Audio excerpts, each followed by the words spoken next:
नमस्कार, स्वदेश न्यूज देख रहे हैं आप। मैं हूं आपके साथ ऋषभ सोनी और लेकर आया हूं छत्तीसगढ़ की खास डिबेट, जिसमें आज हम बात करेंगे दिल्ली में हो रहे प्रदर्शन के असर की। असर ऐसा हुआ कि छत्तीसगढ़ में भी प्रदर्शन शुरू हो गया। अब दिल्ली में राहुल गांधी के नेतृत्व में पीएम आवास मार्च और लोक भवन के बाहर कांग्रेस के विरोध प्रदर्शन की गूंज अब छत्तीसगढ़ की सियासत में भी सुनाई दे रही है। राजधानी रायपुर में भाजपा ने कांग्रेस कार्यालय का घेराव किया तो कांग्रेस कार्यकर्ता भी आमने सामने आ गए। हालात ऐसे बने कि पुलिस को वाटर कैनन और आंसू गैस का इस्तेमाल करना पड़ा। दोनों दल एक दूसरे पर लोकतंत्र और अराजकता को लेकर गंभीर आरोप लगा रहे हैं। अब देश की राजधानी दिल्ली से लेकर प्रदेश की राजधानी रायपुर तक बवाल और आरोप प्रत्यारोप का सिलसिला शुरू हो चुका है। इसी मुद्दे पर करेंगे आज बात, लेकिन उससे पहले एक रिपोर्ट देखिए।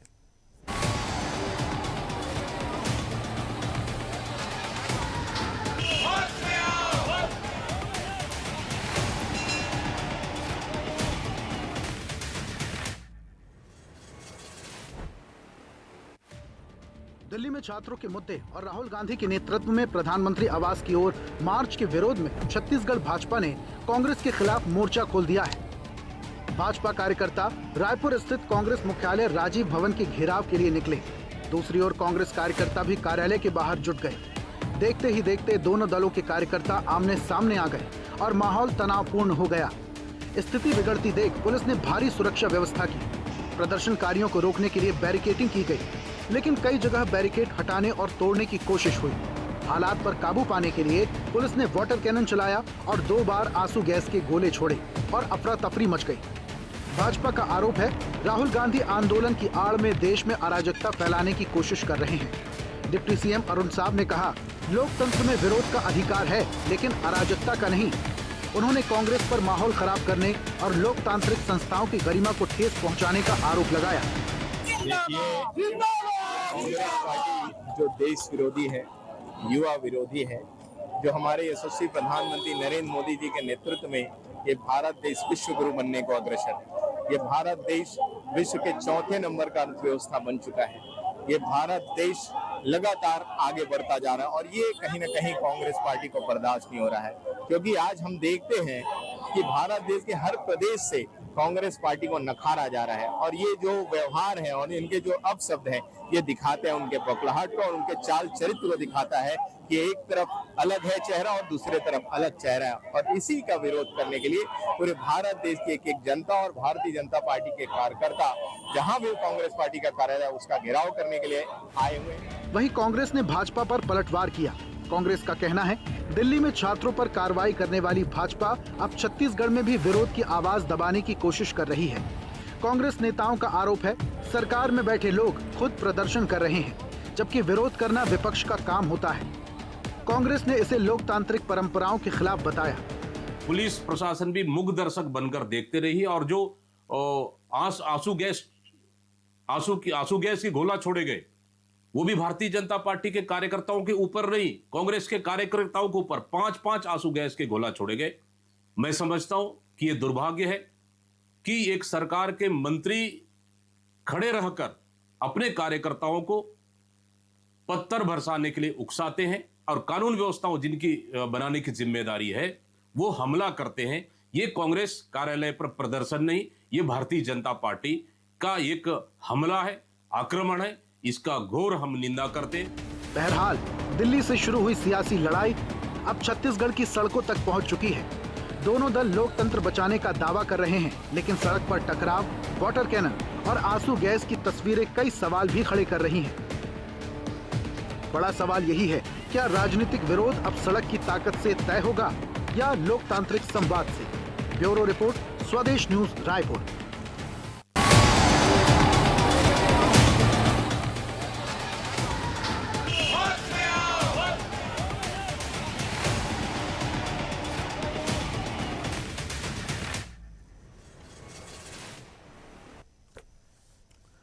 तो दिल्ली में राहुल गांधी और विपक्षी नेताओं ने प्रधानमंत्री आवास का घेराव किया, इस्तीफे की मांग की, जिसके विरोध में बीजेपी के कार्यकर्ता देश भर में अलग अलग जगहों पर विरोध प्रदर्शन कर रहे हैं। ऐसी तस्वीर छत्तीसगढ़ की राजधानी रायपुर से आई। अब जब बीजेपी के कार्यकर्ता कांग्रेस कार्यालय का घेराव करने के लिए निकले तो कांग्रेस के कार्यकर्ता भी आ गए। दोनों कार्यकर्ता आमने सामने, बड़ी पब्लिक। अब दबाव को कम करने के लिए, टेंशन कम करने के लिए पुलिस को आंसू गैस के गोले, वाटर कैनन का सहारा लेना पड़ा। लेकिन लोकतंत्र में यह विरोध क्या वाजिब है, इसी पर आज हम बातचीत भी करेंगे। कुछ मेहमान हमारे साथ हैं, जल्दी से परिचय करवा देते हैं। बीजेपी प्रवक्ता शताब्दी पांडे हमारे साथ हैं। शताब्दी जी, बहुत स्वागत आपका। और कांग्रेस प्रवक्ता विनय शुक्ला हमारे साथ हैं। विनय जी, आपका भी बहुत बहुत स्वागत करता हूं मैं। और चर्चा की शुरुआत विनय जी आपसे ही करते हैं। विनय जी, सुरक्षा की दृष्टि से देश में कुछ स्थान ऐसे हैं जहां पर ये विरोध प्रदर्शन, रैलियां ये नहीं हो सकता। प्रधानमंत्री आवास के बाहर राहुल गांधी, प्रियंका गांधी समेत तमाम विपक्ष के नेता धरने पर बैठ गए, लेकिन इसके अलावा बीजेपी की तरफ से उनसे बातचीत करने की कोशिश भी की गई, उन्हें आश्वासन भी दिया गया। उसके बाद उनकी मांग बढ़ भी गई। अब उसके बाद वो आश्वासन के बाद दो मांगों पर अड़ गए। लेकिन क्या विपक्ष के नेता होने के नाते राहुल गांधी को यह नहीं समझना चाहिए कि कुछ जगहों पर विरोध प्रदर्शन नहीं किया जाता? विरोध प्रदर्शन करना था, देश भर में बहुत सारी जगह थी। सबसे पहले तो आपको, आपके दर्शकों को और दीदी को प्रणाम करता हूं। देखिए, भारतीय जनता पार्टी की जो नीति है वो देश देख रही है। आप जैसे पत्रकार इस संबंध में डिबेट जरूर कर रहे हैं, लेकिन देश की जनता ये बखूबी जान चुकी है कि भारतीय जनता पार्टी एक गुंडागर्दी की पार्टी है और देश के किसी भी मुद्दे को सुनने के लिए वो तैयार नहीं है। जो हमारे देश के भविष्य हैं, बच्चों को वो बर्बरता पूर्वक पिटाई करना, पुलिस को गुंडा बनाकर लाठीचार्ज करना, ये कहाँ की नीति है? देखिए, आंदोलन पहले भी हुआ करते थे। अंग्रेजों के समय में महात्मा गांधी जी ने आंदोलन किए, लेकिन वो अंग्रेज उनकी बात सुनते थे, लाठीचार्ज या बंदूक या आंसू गैले नहीं छोड़ा करते थे। लेकिन ये सरकार की हद हो गई कि हमारे देश के भविष्य जो बच्चे हैं उनकी बातें नहीं सुन रहे हैं, उनको पिटाई कर रहे हैं। इस मामला को हमारे नेताजी ने, आदरणीय राहुल गांधी जी ने उठाने का काम किया सदन में। उन्होंने सबसे पहले तो जाके ओम बिरला जी से, जो वहां के अध्यक्ष हैं लोकसभा के, उनसे मुलाकात किया और उन्होंने कहा कि आप इस चर्चा को, जो वर्तमान में इतनी पेपर नीट मुद्दे इतनी गरमाई हुई है, जो बच्चे को लाठीचार्ज हुए हैं, उसके बारे में आप वहां पे डिस्कस कीजिए। तो अध्यक्ष महोदय ने कहा कि ये संभव नहीं है, हमको सरकार से पूछना पड़ेगा। तब हमारे नेता ने ये समझा कि अगर सरकार से पूछना है तो चलिए भाई, वो तो संसद भवन छोड़ के अपने घर चले गए हैं, तो हम चलते हैं उनके घर के सामने धरना देते हैं और उनसे पूछते हैं कि आप जो मुख्य आरोपी है, जो मंत्री हैं, कम से कम उसका इस्तीफा तो दिला दीजिए। अब रही बात इनके जो जितेंद्र सिंह जी हैं, आके बात करने लगे, तो वो उनका कहना था कि आप यहाँ धरना मत दीजिए। भाई, हम कहाँ जाएंगे? अगर देश के प्रधानमंत्री कोई बात सुनेंगे नहीं, ना लोकसभा में, ना राज्यसभा में, ना जंतर मंतर में, तो वो जाएगा कहाँ?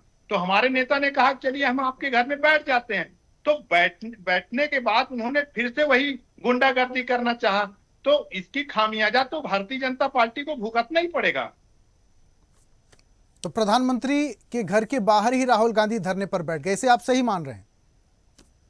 बिल्कुल सही मानेंगे। देखिए, वो देश के शैडो प्रधानमंत्री है। आप ये समझ लीजिए, देश के वो नेता विपक्ष हैं। और अगर प्रधानमंत्री जी का भी ये देश है और हमारे देश के प्रधानमंत्री है, तो आप मान के चलिए राहुल गांधी जी देश के विपक्ष के नेता है, उनका भी सम्मान होना चाहिए। वो जिस प्रकार हमने देखा कि पुलिस उनको घसीट कर ले गया, ये शोभनीय नहीं देता है। ये आने वाले समय में हम बिल्कुल इसका जवाब देंगे। मैं यही तो समझना चाह रहा हूं विनय जी, विपक्ष के नेता हैं राहुल गांधी, और उनको उस पद का सम्मान करते हुए कम से कम ये तो बात रखनी चाहिए था कि पहले बातचीत होगी, पहले प्रधानमंत्री बात करें, सीधा धरना, और वो भी प्रधानमंत्री के घर के बाहर। खैर, मैं आऊंगा वापस से आपके पास विनय जी, मैं और कुछ महत्वपूर्ण सवालों के साथ वापस से आपके पास आऊंगा, लेकिन पहले शताब्दी जी से उनकी प्रतिक्रिया ले लेते हैं।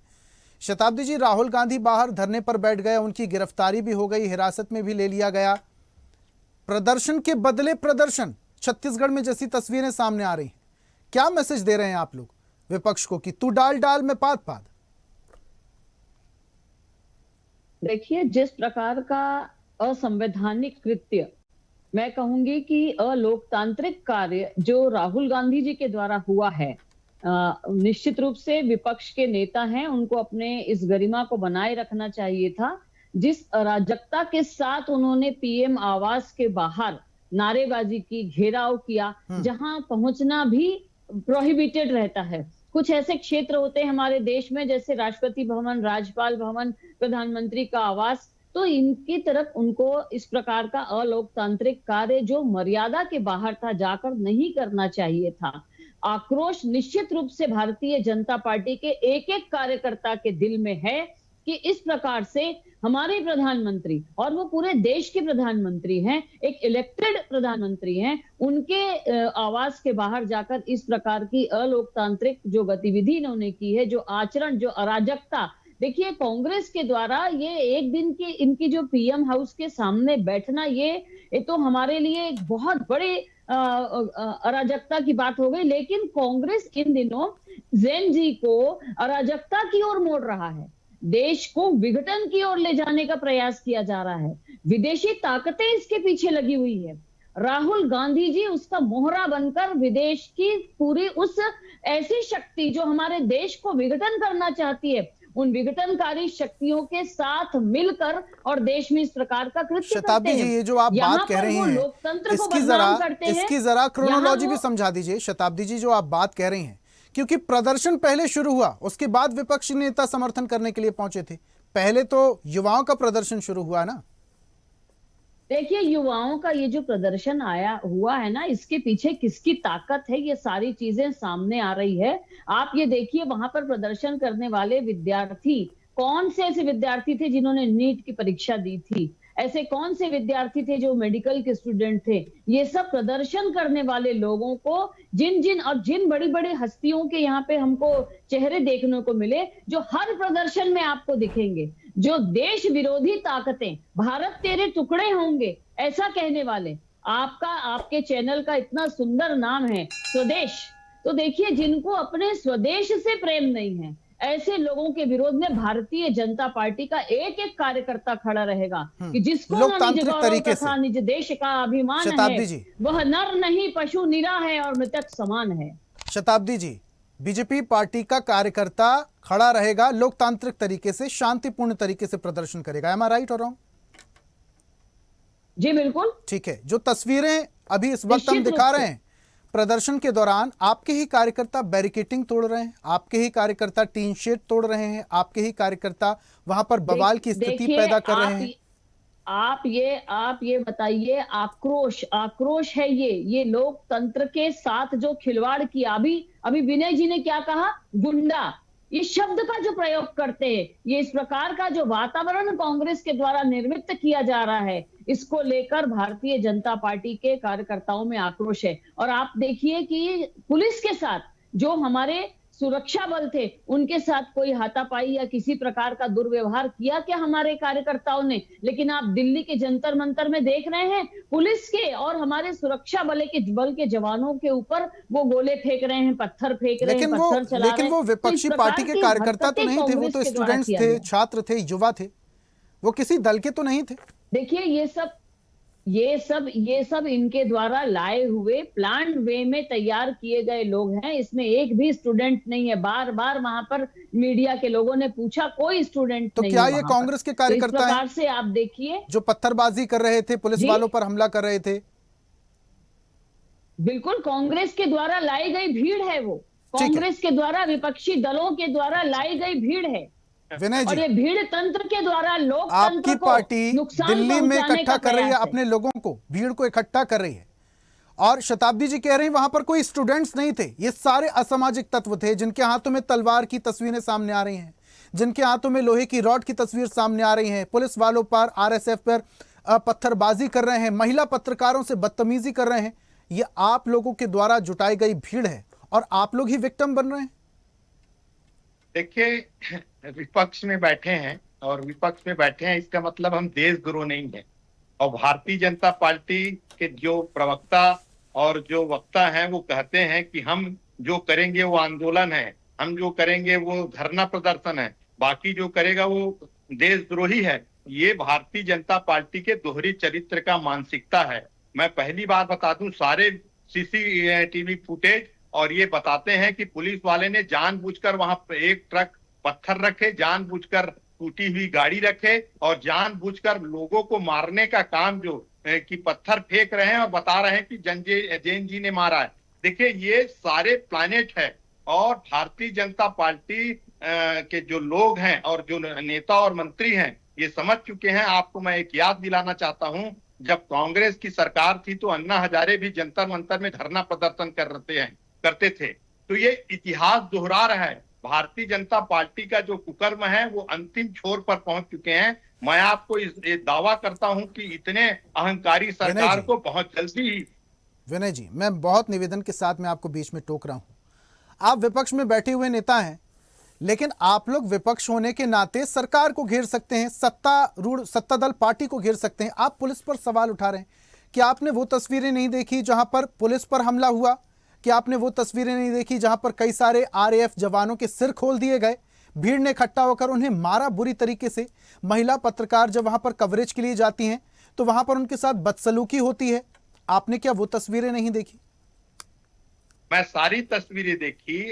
मैं आपको एक बात बताता हूं कि आप जब भारत देश में आंदोलन होता है, नरेंद्र मोदी की सरकार, चाहे वो किसान आंदोलन हो चाहे ये बच्चों का आंदोलन हो, हमेशा पुलिस के सहारे वो आंदोलनकारी को मारने का काम करते हैं। जिसकी आप बात कर रहे हो, जहां 12-13 हजार बच्चे वहां पे डंडा खा रहे हैं, तो जाहिर सी बात है उनमें से भी कोई लोग आगे बढ़कर कोई चंद्रशेखर आजाद बनेंगे, कोई भगत सिंह बनेंगे। ये देश के लड़के हैं, कोई पाकिस्तान और श्रीलंका के बच्चे नहीं है, ये भारत के बच्चे हैं और अभी अपना अधिकार मान रहे हैं। लेकिन कहा तो ये जा रहा है विनय जी कि पुलिस उन्हें रोकने की कोशिश कर रही थी, लेकिन वहां से जब पथराव शुरू हुआ, वहां से जब बवाल की स्थिति देखने को मिली, तब पुलिस ने, आरएएफ ने कंट्रोल करने की कोशिश की और हल्का बल प्रयोग तो करना ही होगा भीड़ को तितर बितर करने के लिए।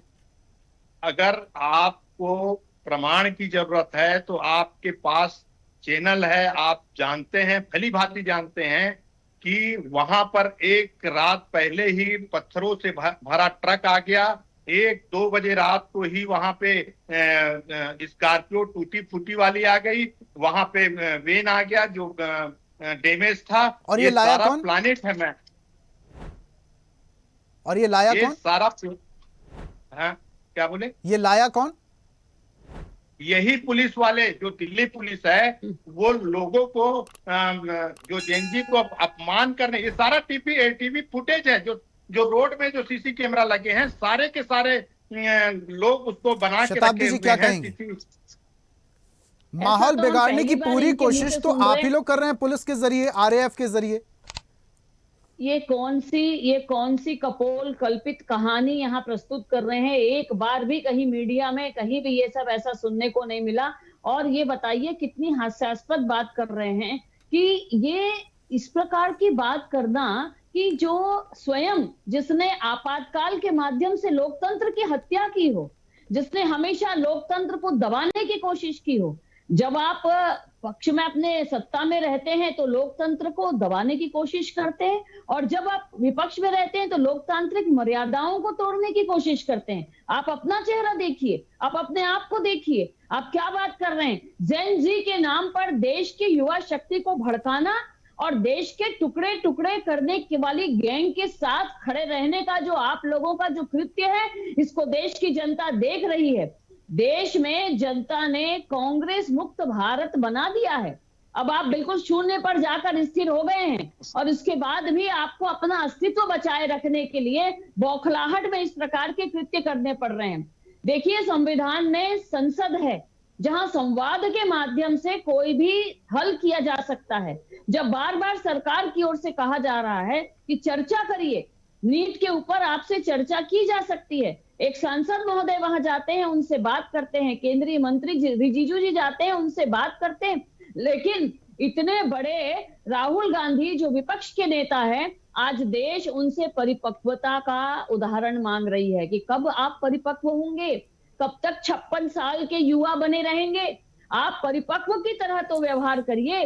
आप अपनी बात से मुकर जाते हैं। आपको जो आपने बातें कही कि नीट पर हमको चर्चा करनी है, जब सरकार कहती है कि हम उस पर चर्चा करने को तैयार हैं, आप पलट जाते हैं, आप कोई और दो बातें लगा देते हैं उसमें, और जाकर के प्रधानमंत्री आवास के बाहर घेराव करते हैं। वहां पर जितने भी युवा हैं उनके हाथों में कई सारी तख्तियां हैं जिनमें लिखा हुआ है कि शिक्षा मंत्री धर्मेंद्र प्रधान इस्तीफा दें। तो क्या शिक्षा मंत्री को वहां पर जाकर संवाद नहीं करना चाहिए? आप लोग संवाद की बात कर रहे हैं, प्रधानमंत्री एक बार भी आकर इस बात को लेकर चर्चा क्यों नहीं करते? वो किरण रिजिजू के जरिए एक मैसेज पहुंचाते हैं, एक बयान देते हैं, खुद आकर बात क्यों नहीं करते? उनकी बात तो सुनता है पूरा देश, नहीं पूरी दुनिया। देखिए, ये बात मेरी आपकी बिल्कुल भी मैं इसको स्वीकार नहीं करूंगी, क्योंकि ये तरीके होते हैं। अपने वरिष्ठ अधिकारियों को, प्रशासनिक संसदीय अधिकारियों को पहले भेजा गया है, इसके बाद में फिर वीरेंद्र सिंह जी सांसद महोदय जाते हैं, इसके बाद रिजू जी जाते हैं और कहा जाता है आइए संसद के पटल पर आपसे चर्चा की जाएगी। आपने कहा कि वो इस्तीफे की मांग कर रहे हैं, किससे? धर्मेंद्र प्रधान जी से। एक आंकड़ा मेरे पास है, 2006 से लेकर 2024 तक 17 बार जिस समय कांग्रेस की सरकार है, यूपीए की सरकार है, बसपा है, इन सारे सरकारों के समय में एम्स का पर्चा लीक होता है। हरियाणा शिक्षक भर्ती जब कांग्रेस का शासन था लीक होता है। इस प्रकार से आप देखिए, रेलवे ग्रुप डी, यानी सारे जितने भी प्रकार के, मैं आपको बता दूं 17 प्रकार के पेपर लीक होते हैं। किस शिक्षा मंत्री ने इस्तीफा दिया? पेपर लीक करने की जो ये सिस्टम है, इसको किस प्रकार से कंट्रोल किया जाए, किस प्रकार से इसको ब्रेक किया जाए और किस प्रकार से इस प्रकार का गलत काम करने वालों के ऊपर में शिकंजा कसा जाए, ये प्रयास करने का काम सरकार का होना चाहिए, जो सरकार ने किया है। उन्होंने बकायदा इसके लिए संसद में जिम्मेदारी अपनी स्वीकार की है और 13 लोगों को इसके ऊपर में बर्खास्त किया गया है, उनके ऊपर कार्रवाई की जा रही है। टाइम साहब, विनय जी 20 सेकंड में जल्दी से अपनी बात रखिए। देखिए, भारतीय जनता पार्टी का जो बर्बस स्थिति अभी पैदा हो गई है, उसको स्वयं भारतीय जनता पार्टी ने लाया है। भारतीय जनता पार्टी आज की डेट में भस्मासुर हो चुकी है। वो जहां हाथ रखेगी वहां जल के राख होगी। आने वाले समय में उग्र आंदोलन भी होंगे। अगर बच्चों का न्याय नहीं मिला तो कांग्रेस पार्टी के हर एक कार्यकर्ता जमीनी स्तर पर लड़ाई लड़ेगी और जो यहाँ पे भारत देश के जो लोग हैं, ये भली भांति समझ चुके हैं कि अब भारतीय जनता पार्टी के बहकावे में नहीं आएंगे, अब इनका विनाश का समय जरूर आ गया है। ठीक है शताब्दी जी, विनय जी, लेकिन ये जब प्रदर्शन होते हैं और ये प्रदर्शन जब हिंसक रूप ले लेते हैं तो सबसे ज्यादा नुकसान जनता का होता है, सरकारी प्रॉपर्टीज का होता है। इसलिए प्रदर्शन करने का अधिकार हर किसी को है, लेकिन अगर इसमें नुकसान होने लगे तो इसमें दोनों दलों को सोचने की बहुत ज्यादा जरूरत है। शताब्दी जी, बहुत शुक्रिया हमारे साथ जुड़ने के लिए।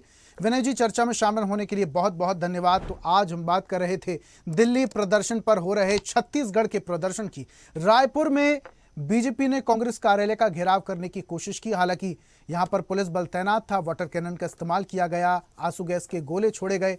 लेकिन बीजेपी कार्यकर्ताओं का कहना है कि प्रधानमंत्री के आवास का जिस तरीके से घेराव किया गया वो अशोभनीय है, ऐसा नहीं होना चाहिए। प्रदर्शन दोनों तरफ से हो रहे हैं, लेकिन इस प्रदर्शन को लेकर दोनों दल अपने कार्यकर्ताओं को आने वाले समय में क्या मैसेज देते हैं और क्या ये आंदोलन और उग्र होने वाला है, ये आने वाला वक्त बताएगा। खास पेशकश में फिलहाल इतना ही। देखते रहिए स्वदेश न्यूज, सबसे पहले देश। और ऐसी ही ताजा खबरों के लिए लाइक, फॉलो और यूट्यूब पर सब्सक्राइब कर बेल आइकन जरूर दबाइए और हर अपडेट के लिए विजिट कीजिए स्वदेशलाइव.com।